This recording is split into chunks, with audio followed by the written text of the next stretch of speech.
Pulmonologist दोस्त हैं doctor Sarmad, ये अभी गए एक्सरसाइज करके, यानी फेफड़ों के स्पेशलिस्ट। मैं मेदे जिगर पैबंदकारी को देखता हूँ, उसका स्पेशलिस्ट हूँ।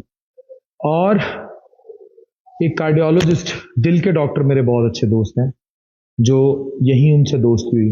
मुल्तान में जो सबसे बड़े फेफड़ों का अस्पताल है, उसके मालिक यहाँ मेरी दोस्त हुई। जो ऑर्थो हड्डियों शड्डियों को देखते हैं, उनके डॉक्टर यहाँ मेरे दोस्त बने, स्पेशलिस्ट जो थे बड़े वाले। और दर्जनों किसी भी स्पेशलिटी का, इवन जिल्द के बड़े डॉक्टर यहाँ दोस्त बने, अस्पताल में नहीं बने।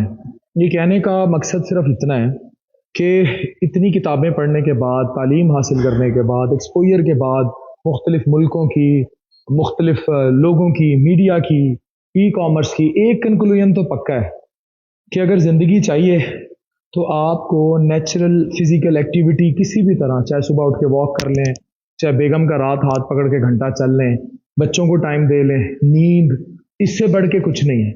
If you will ignore yourself, trust me, जाना सबने है, लेकिन बहुत जल्दी इंसान अपने क्वालिटी लाइफ खो देता है, बूढ़ा जल्दी हो जाता है, थकने जल्दी लगता है, स्ट्रेस, डिप्रेशन, एंग्जाइटी आ घेरती है।